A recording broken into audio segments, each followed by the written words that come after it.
और एक वाक़या हमारे महाराष्ट्र में जत तालुके में करजगी गांव में एक बहुत ही भयानक हादसा हुआ है कि मुसलमान ही की बच्ची है, बच्ची किसी भी धर्म की हो, बच्ची बच्ची होती है, चाहे वो मुसलमान की हो या फिर गैर कौम की हो। 4 साल की बच्ची है और 4 साल की बच्ची को उसकी आबरू लूट कर उसको जान से मारा गया है। तो ऐसे हादसात किसी के साथ ना हो, अल्लाह तबारक व तआला की बारगाह में मैं यही दुआ करूँगा। जो इस्लाम की सज़ाएँ हैं याद रखें कि जो ज़िना करता है तो उसको 100 कोड़े मारे जाए, जो बगैर शादीशुदा है, जो शादीशुदा इंसान है उसको पत्थर मार मार कर हलाक किया जाए। तो ऐसा जो वाक़या जो महाराष्ट्र में जो रोनुमा हुआ है, हम इधर उधर सुनते आते थे, लेकिन हमारे खुद के इलाके में, खुद के राज्य में ये ऐसा मामला हुआ है। तो मैं यही एक गुजारिश करना चाहूँगा कि ऐसे लोगों को फांसी की ही सज़ा दी जाए। ऐसे लोगों को उम्र कैद 14 साल 20 साल की सज़ा नहीं, ताकि लोगों को उसको वो देखकर, वो सज़ा देखकर दर्स हासिल हो, लोग खौफ और डर रखें। अगर आप उनको फांसी की सज़ा नहीं देंगे, याद रखें दूसरे दिन किसी और बच्ची का रेप होगा, किसी और बच्ची का बलात्कार होगा।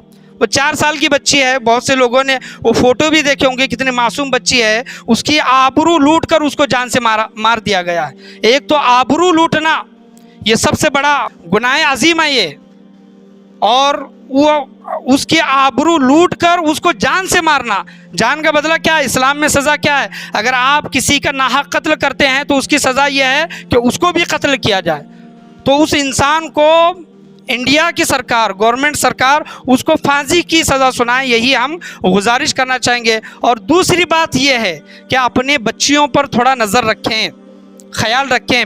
आप कुछ दिन पहले एक वीडियो देखे होंगे कि 2 बच्चियां स्कूल से जा रही थी, एक गाड़ी आई, एक बच्ची को किडनैप करके डालकर ले गई। तो ये मामला, ये हादसा किसी के साथ भी हो सकते हैं। हम बहुत से पहले ये सोच रहे थे कि फ़लाँ मुल्क में वैसा मामला हुआ है तो यहाँ नहीं होगा, फ़लाँ राज्य में वो मामला हुआ है तो यहाँ नहीं होगा। आप देख सकते हैं कि जत तालुका कितने दूर है, 40-50 किलोमीटर, यहाँ पर ये मामला हुआ है। हमारी भी बच्चियाँ हैं, उन पर नज़र रखने की कोशिश करें कि कहाँ जा रही हैं, कहाँ आ रही हैं। स्कूल के मामलात हैं, अरबी मदरसे के मामलात हैं, ट्यूशन के मामलात हैं, या फिर आप दूसरे क्लासेस वगैरह में भेजते हैं तो अपने बच्चों पर तवज्जो दें। ये माँ बाप की जिम्मेदारी है, घर वालों की जिम्मेदारी है। आप भेज कर दे रहे हैं तो आप फारिग नहीं हुए, याद रखें, आप बरी उस जिम्मा नहीं हुए। याद रखें मेरी बच्ची कहाँ जा रही है, कहाँ आ रही है, मेरा लड़का कहाँ जा रहा है, कहाँ आ रहा है, कुछ परेशानी है क्या। अपने बच्चों के साथ एक दोस्त बनकर बात करें कि बेटा बेटी कुछ तकलीफ़ है क्या,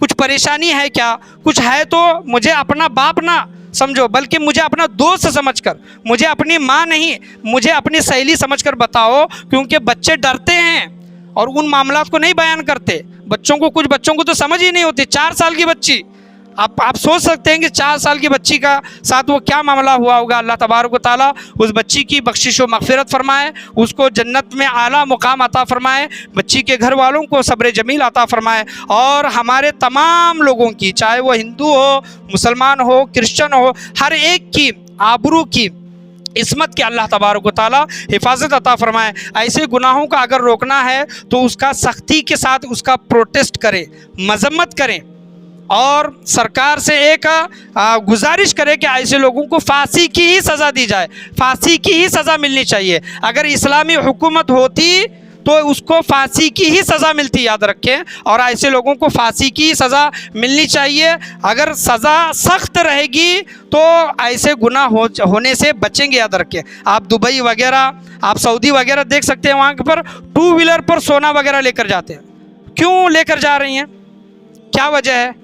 वहाँ पर चोरी नहीं होती, दुकान खुले रहते हैं। सोना गाड़ी पर लेकर जाते हैं, वहाँ पर चोरियाँ वगैरह नहीं होती। क्यों नहीं होती? वहाँ पर सज़ाएँ भी वैसी सख्त हैं। अगर कोई कानून तोड़ेगा ना, उसको वैसी सज़ाएँ वहाँ पर दी जाती है। इसी वजह से वहाँ पर क्राइम रेट कम है, वहाँ पर गुनाह कम है। और हमारा हिंदुस्तान है या फिर दीगर आप ममालिक देख सकते हैं, आपने किसी एक गुनाह पर किसी एक जुर्म पर सज़ाओं में आपने तखफीफ की तो वो गुनाहों में, उन जुर्म में वो कमी नहीं हुई बल्कि बढ़ोतरी हुई है। तो सख्त से सख्त कदम उठाने की कोशिश करनी चाहिए। अल्लाह की बारगाह में दुआ है, अल्लाह तबारक व तआला हम तमाम लोगों को बोलने सुनने से ज़्यादा उस पर अमल करने की तौफीक अता फ़रमाए। हमारे घर के लोगों की, हमारे समाज के लोगों की, हमारे मुल्क के लोगों की अल्लाह तबारक व तआला जान, माल, इज़्ज़त, आबरू की हिफाजत अता फ़रमाए। और हमें भी ऐसे पुरफितन दौर में, ऐसे मतलबी दुनिया में हमें थोड़ा अलर्ट, थोड़ा होशियार रहने की तौफीक व रफ़ीक अता फ़रमाए।